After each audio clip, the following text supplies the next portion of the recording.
So the 32-bit era, or the 64-bit era, I guess, as well, with the Nintendo 64 and the PS1 and the Sega Saturn was, I think, one of the best generations in gaming. And it was a very interesting generation because all of the systems were pretty different if you looked at it from like a specs perspective, with the different specifications internal to each system. The 64 was by far the most powerful system of that era. It was immensely powerful. The only problem was it had a couple hiccups and some issues along the way. One, it didn't come out for, I think, 2 years after the PS1. So the PS1 had pretty much the market relatively to themselves. The Sega Saturn just couldn't get out of its own way, and the PlayStation 1 pretty much dominated that entire generation, and the 2-year head start definitely helped. Now, the 64, when it was first coming out, that's actually around the time I was first really getting into like online forums and message boards, and we actually speculated heavily about this system.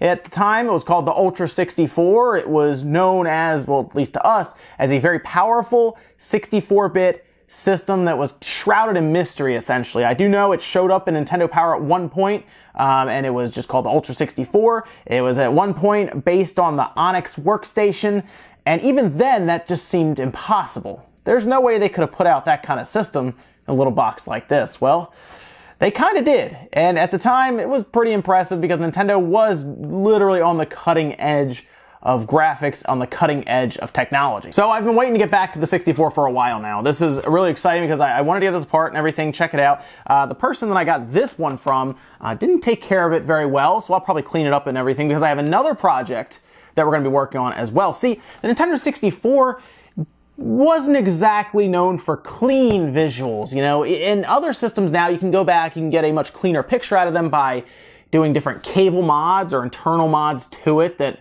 wasn't crazy. Well, the Nintendo 64 was a bit different. See, you may notice now if you go back and play it on your flat screen, yeah, well, it looks kind of blurry, wouldn't you say? Like if I turn this on, for example, what just happened? That's right, it's kind of blurry, and that's because at the time with those CRT displays that we were all so used to, the tube TVs, they decided to use essentially a filtering or an anti-aliasing kind of effect to soften the polygonal edges, essentially. So it wasn't as sharp looking. They softened it, and it kind of worked on our standard tube TVs. It looked better technically there, but now that we've gotten to a point where you can't really find them anywhere, stores or anything to buy them, and we're now with a much sharper image with flat screens and monitors and everything there, it doesn't work as well. But there was a really cool modification that's come out recently, and you have to pre-order, you have to really get on a list, and I managed to get on the list. So I think I'll be getting it in a couple months, but I'm going to open this up and we're going to put an entire setup to make it HDMI compliant on the back. So it'll actually have a little HDMI port back here, and it gets rid of that effect and it makes it look much sharper. So we'll be doing that. We're going to install it and have a lot of fun with it. And I'm really looking forward to it. But today we're going to get it apart, take a look at it, see the CPU, the GPU, where it had some issues, and why it just got run over by the PS1. Because it is technically somewhat to do with the hardware, but there's a lot of other stuff going on too. So we're going to talk about that as we get it apart. Of course, you will need the trusty game bit, as Nintendo doesn't like putting just regular Phillips head screws on the outside of their system, so you will need one of these guys. We have another one here too in case you want to get at the game, I guess, if you want to take the game apart too. And what's really cool is I did get a 64 that happened to have an expansion pack in it. This one actually came with an expansion pack already loaded in. So we'll check that one out, as well as you can technically take this apart too. You know, we're just going to start with the expansion pack just because it's right here. It is also held together by the game bit screws, so why not, I guess. Now, the expansion pack was interesting because at the time, there were games that were coming out, and really the one that kickstarted it and made it really get onto the shelves because they needed it was Donkey Kong 64. They needed that game for holiday, and there was a memory leak, is kind of what Legend has it now, how Legend has it, that caused it to crash after minutes of play without the expansion pack.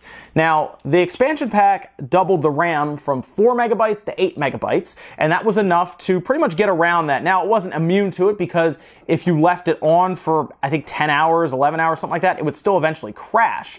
So it still existed, it just was a much slower memory leak to where you wouldn't really notice because most of us didn't really leave our system on for 10 plus hours. I say most because there were times you did, but it was much less apparent because of that. So this guy just comes apart, and seriously, this is really funny because it actually uses technically a heatsink to it, and that's something that I was really happy about with this system when I first really took it apart.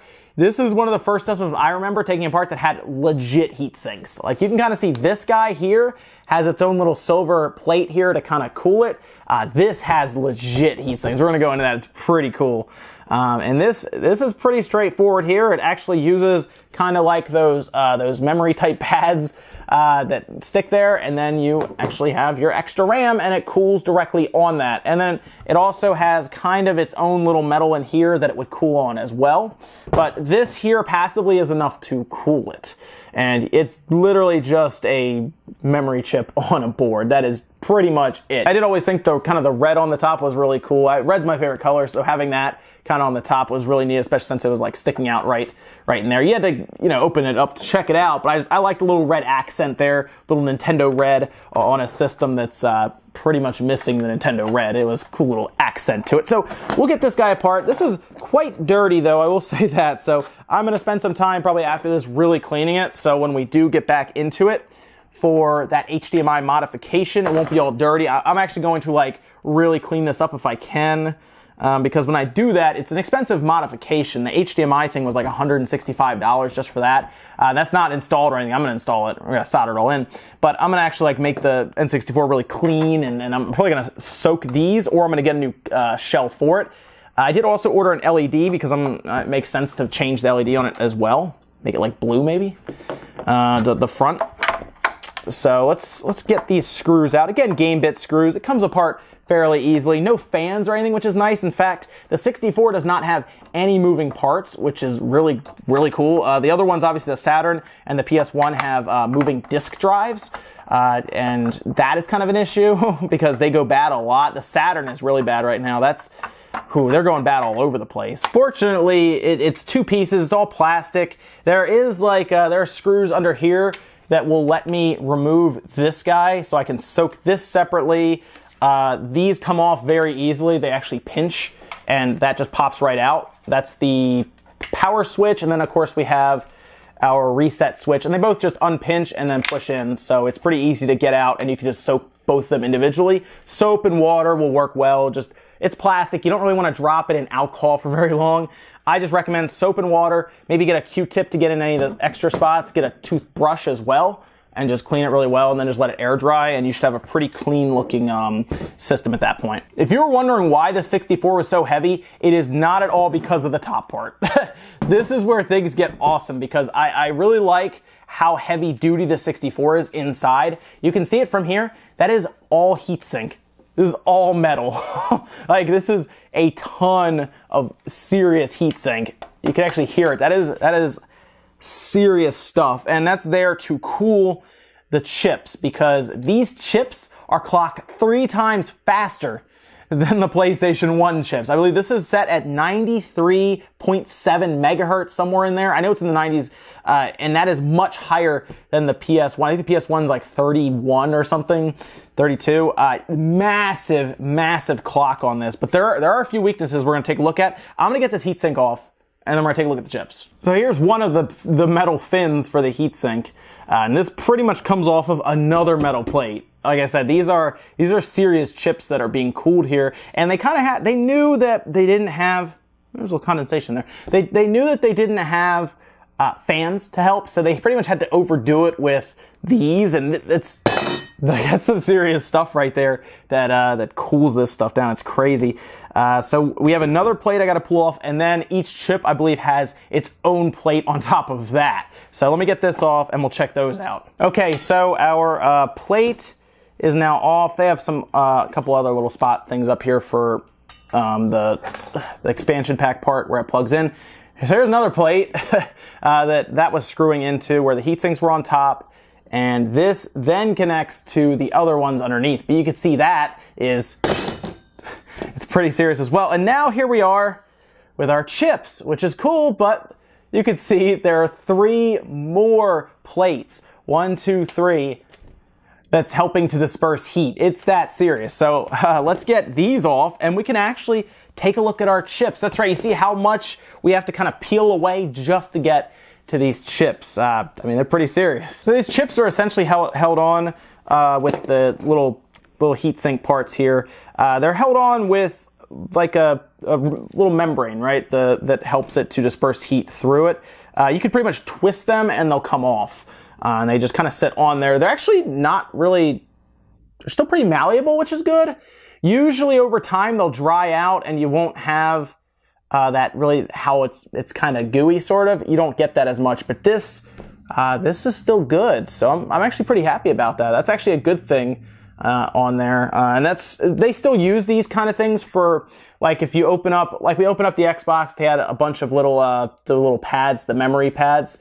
That's basically, essentially what this is. It's just a more evolved form that's in the PS4 Pro, the Xbox One X and everything. That works well. And each one of these chips has its own, and you can see the thickness of these, and you can hear them when they hit, they're not little, you know, they're not light. So here we are, finally, we are down to the motherboard. And what's interesting about the motherboard, there's a couple of things that are good for the Nintendo 64 and a couple things that are not good for the Nintendo 64. So let's talk about a few of the good things here for Nintendo 64. Both the GPU and the CPU are pretty far ahead of what the PS1 had to offer. See, even things in 3D, for example, I mean, the PS1 came out in 94, this came out in 96. The PS1 didn't do 3D that well. It could do that, it could do 3D, but it almost faked 3D. It's very hard to, it's kind of hard to describe. It had to use fixed math points to create really the appearance of 3D, whereas the N64 was able to do it much, much better. The Saturn is even worse than the PS1 when it comes to doing something like 3D, but the PS1 was easier to develop for than the Nintendo 64, and a lot of that has to do with set pools of RAM that the PS1 used, whereas the Nintendo 64 just used one pool of RAM that everything would pull from. And that was kind of an issue when it would come down to things like the GPU, for example, is pretty much the gatekeeper for the RAM. So you're seeing pretty much all of the chips here in front of you. The gatekeeper for the RAM is at the bottom. That is you see the GPU kind of connected to it. And the CPU would actually run around to the GPU to get info from the RAM. Even if you do insert, say, the expansion pack, all it does is add on to that and give it another 4 megabytes of RAM, all of which seems to have to still go through that GPU. So you had to do things with the CPU and the GPU to work together if you need RAM for anything for the CPU. Also, the sound chip did not have its own RAM chip, whereas if you look at the PS1, the chip itself for, say, the main pool of memory was 2 megabytes, the audio had half a megabyte of RAM, and then the video chipset had a megabyte of RAM, and they were all separate pools, so you knew what you had, and they could all talk to their RAM whenever they needed to, and pretty much dump information into that RAM. The N64 was not that way, which was a bit of a drawback. Of course, it did have the advantage of the cartridges. See, cartridges plugged in directly, and they did not have to seek or load info like the CD-ROM drive did for the PS1, which was, what was nice about that is they could actually load info directly off of that RAM cartridge and not have to, say, basically read and put information into the system memory. You could leave certain bits of info on that cartridge and pretty much call from it wherever you needed. And then, of course, the cartridge itself, we all know this at this time, big disadvantage, right? That's why a lot of the third-party support left Nintendo and went with Sony, because CD-ROMs were cheaper and they could enable large-scale visions like a Final Fantasy VII, something that would have been obscenely difficult to do on the Nintendo 64 with the vision they had for that, and then 8, and then 9, and really since then it's been all PlayStation and Final Fantasy just because of that. really that third-party relationship really splintered with Nintendo. I've often wondered what would have happened if Nintendo did a CD drive, did something similar to the PS1 and got it out in '94. They probably wouldn't have lost all that third-party support. In fact, Sony would have been the newcomers on the block, and it would actually have been very hard for them to get the third-party support. I really wonder if Sony would have been able to even make it out of that generation if Nintendo showed up with something closer to the PS1 and not the Nintendo 64. Although, if that was the case, games like Ocarina of Time, games like GoldenEye, for example, I'd even say maybe Banjo-Kazooie or Tooie even, they wouldn't have been possible on the PS1, at least not in their current state. GoldenEye already runs at 10 frames per second on the 64. What do you think it's going to do on something like the PS1? It's not going to do much. Perfect Dark, we probably would have never seen that game. So while I get that the PlayStation 1 was very successful compared to the Nintendo 64, some games that I just really liked just wouldn't exist. But the 64 was an interesting beast. And what's really funny is the cartridge slot is not technically soldered in. You can see I actually removed it. Remember, I did something similar with the Super Nintendo as well. These are not soldered in, and it's kind of neat. Now, you can also pop these off like this. You can get new ones if you want. And then you can also clean it, because this one is very dirty. In fact, I'm doing a deep clean on this whole thing, like I said, and that is one of the big spots I was like, all right, I'm going to have to pop it off. There were times where these would come in to the store, and they wouldn't read a lot. They'd read sometimes. You really had to play around with them. If you can get down this far, if you pop this off, you don't even really have to clean this part. There's just a lot of grime right here. A toothbrush, some alcohol, scrub it up real well, let it dry for a couple hours, and you pop this right back on, and you'll probably be back up and running pretty easily. Just a heads up, if yours isn't reading that well and you keep popping the cartridge out and blowing in it, it's not doing anything, by the way. Get down to here and clean it as best you can. And it'll run better. And in fact, it'll probably run almost every time, because these aren't soldered and they don't corrode very easily, as long as they don't get wet. But they don't usually corrode very easily, and it's just a lot of junk in that one spot. But yes, guys, that is the Nintendo 64 system. It's a system I really liked. It came out in '96, and I loved it since it came out. I do understand the PS1 just had the better support, you can even say the better games in some cases, because they just had so many of them. Sold a ton. I mean, seriously, just 100 something million units moved for the PS1 and like 30 million moved for the Nintendo 64, maybe less than that even. But I think it did do better than the Saturn, at least. There's that. But definitely the most powerful system, and it always, like I said, guys, it goes to show you, the most powerful system doesn't always win. In fact, they rarely win. I don't even think, do they ever win? I don't think so. I mean, we had the Wii that won, right? I guess the Super Nintendo was technically more powerful than the Genesis, if you really think about it. The Master System was more powerful than the NES. But yeah, this was miles ahead of the PS1 in terms of power, but the cartridges really hurt it. The unified memory that only goes through the GPU definitely hurt it. They had to do some fancy stuff to make that work correctly. And the fact that the sound processor was actually part of the CPU, and the CPU had to kind of deal with that at the same time, also hurt it. The PS1 was set up better for programmers. Sony knew that they had to do that, and they did. Thanks guys for watching. I'm going to clean this up, and we'll do a video probably in a couple months when I do get that Nintendo 64 HDMI kit. We have to solder all kinds of stuff and everything, but I'm really looking forward to it. It's going to be fun. And we'll hopefully get a very clean picture out of this system. It's something I really want to do, and it's going to be really cool when that happens. Thanks guys for watching. Make sure you guys give this video a like if you liked it, dislike it if not, and I'll see you guys in the next video.